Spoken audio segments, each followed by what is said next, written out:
Good morning students, मैं Satish sir और आज मैं क्लास 6 हिंदी व्याकरण इसमें हम लोग पढ़ेंगे विराम चिन्ह। ठीक है, क्या पढ़ेंगे? विराम चिन्ह। विराम का अर्थ क्या होता है? रुकना, ठहरना या विश्राम करना, यही होता है विराम। ठीक है, तो विराम चिन्ह किसे कहते हैं? जब हम बातचीत करते हैं, है ना, बातचीत करते हैं, कुछ पढ़ते हैं, तो उस क्रम में हमें कहीं कहीं रुकना पड़ता है।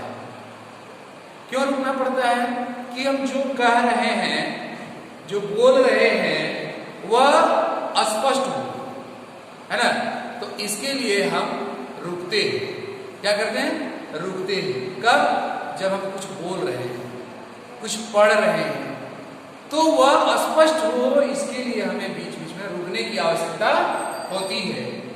तो वहां कुछ चिन्हों का प्रयोग करते हैं जिसको कहते हैं विराम चिन्ह। ठीक है, तो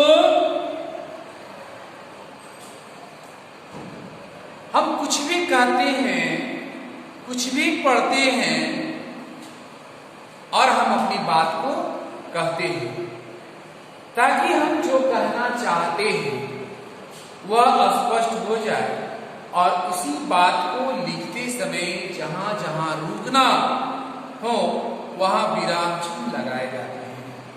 ठीक है, तो विरामों को प्रदर्शित करने वाले चिन्ह अथवा रुकने के स्थानों पर जो चिन्ह प्रयुक्त होते हैं, किए जाते हैं, वह विराम चिन्ह कहलाते हैं। ठीक है, जब क्या?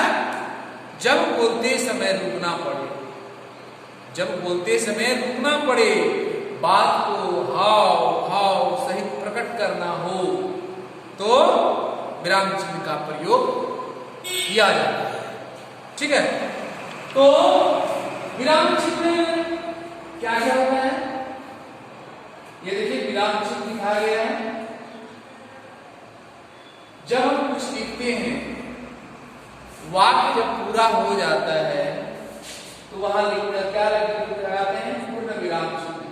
विराम चिन्ह में पहला है पूर्ण विराम चिन्ह। क्या होता है? पूर्ण विराम चिन्ह। तो पूर्ण विराम क्या होता है? चिन्ह कहां लगता है? वाक्य के अंत में पूर्ण विराम चिन्ह आता है। कहां? वाक्य के अंत में। ठीक है, तो विस्मयार्थी, बोधक या प्रश्नवाचक वाक्यों के अतिरिक्त सभी वाक्यों के अंत में पूर्ण विराम का चिन्ह लगाया जाता है। ठीक है, यह सामान्य कथन की पूर्णता का बोध कराता है। जैसे उदाहरण के द्वारा, रमेश दिल्ली गया है। कहां? रमेश दिल्ली गया है। तो यह वाक्य पूरा हो गया, तो उसके अंत में हम लोग लगाते हैं पूर्ण विराम चिन्ह। रमेश दिल्ली गया है, अंत में क्या लगाते हैं? पूर्ण विराम चिन्ह। नदी में बाढ़ आ गई है, क्या लगाते हैं? पूर्ण विराम चिन्ह। मां पौधों को पानी दे रही है, क्या? स्पष्ट हो गया, वाक्य पूरा भी हो गया, तो वहां पूर्ण विराम चिन्ह लगाते हैं। अब दूसरा देखते हैं अर्ध विराम चिन्ह। अर्ध विराम चिन्ह देखिए क्या है, कैसा है? पहले पहचान करना है कि अर्ध विराम चिन्ह कैसा होता है ना, किसे कहते हैं। ठीक है, तो पूर्ण विराम की अपेक्षा कम देर रुकने के लिए, पूर्ण विराम की अपेक्षा कम देर रुकने के लिए अर्ध विराम चिन्ह लगाया जाता है। ठीक है, किसी विराम के बाद आने वाले शब्द, जैसे इसलिए, किंतु आदि के पूर्व उसका प्रयोग होता है। फिर से सुनिए, कहा गया कि पूर्ण विराम से कुछ कम देर रुकने के लिए अर्ध विराम चिन्ह का प्रयोग करते हैं। जैसे माताजी चली गई, फिर आए, माताजी चली गई, तो यहां चिन्ह लगता है ना, क्या, अल्पविराम। फिर लिखते हैं फिर आएंगी, ठीक है, क्या लगा है, माताजी चली गई फिर आएंगी, किसमें है यह, अर्धविराम में है ना। माताजी चली गई, ठीक है, हम लोग यहाँ रुकते हैं, यहाँ अर्धविराम का चिन्ह लगाया गया, फिर आएंगी, यह पूरा हो गया और अंत में पूर्ण विराम का चिन्ह लगाया गया। दूसरा, तीसरे नंबर पे क्या है, अल्पविराम। अल्प होता है थोड़ा, अल्पविराम, अल्प का अर्थ होता है थोड़ा, और विराम का अर्थ है ठहरना, अर्थात थोड़ा ठहरना। जब बोलते बोलते कुछ कम देर के लिए, कुछ भी बोल रहे हैं तो बोलते बोलते कम देर के लिए विराम देना हो, ठीक है, अथवा एक ही प्रकार के शब्द अथवा उपवाक्य जब एक साथ आए उसके बीच अल्प विराम का प्रयोग किया जाता है। अल्प विराम का चिन्ह देख रहे हैं, तो यहां देखिए अल्प विराम का चिन्ह, जिसको कि हम लोग क्या, कॉमा बोलते हैं, है ना, तो ये हुआ अल्प विराम। क्या, अल्प विराम से कुछ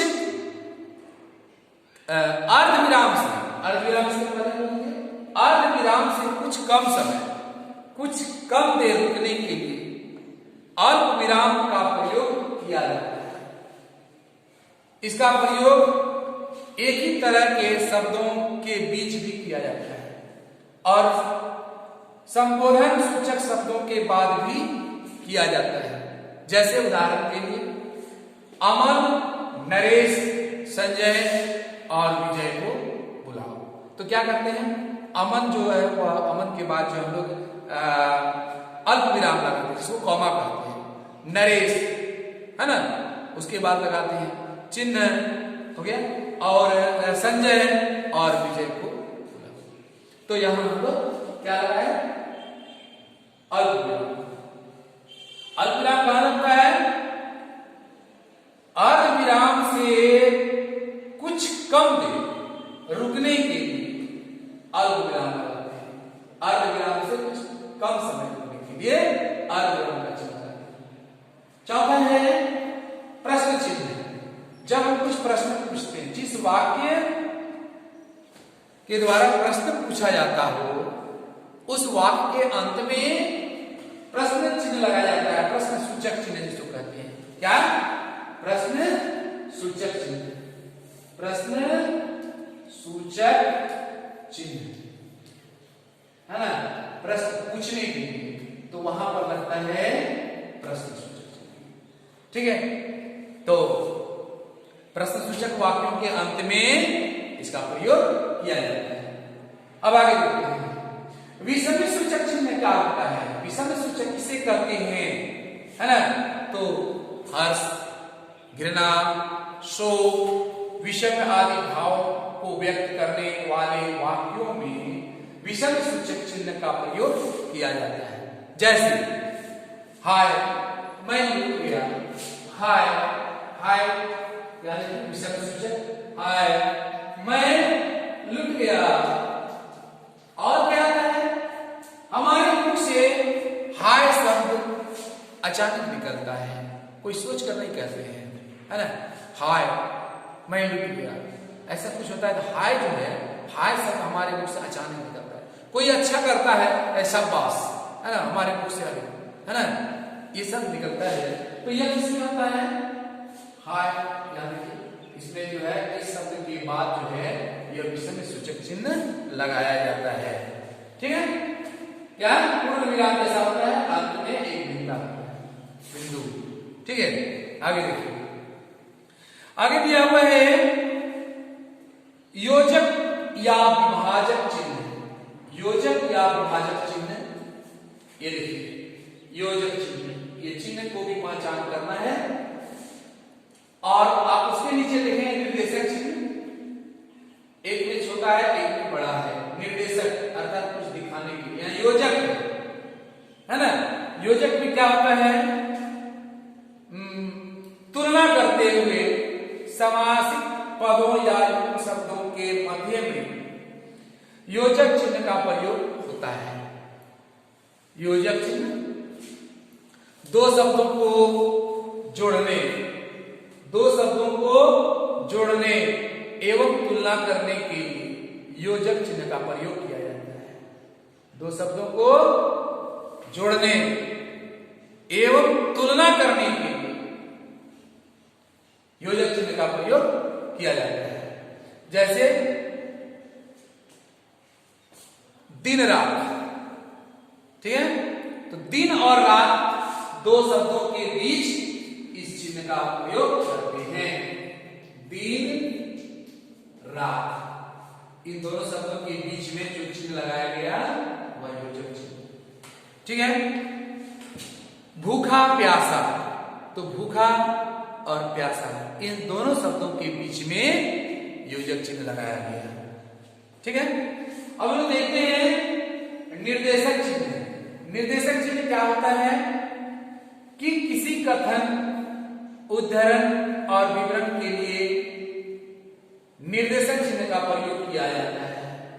कहीं उदाहरण देते हैं, है ना, या निर्देशक चिन्ह में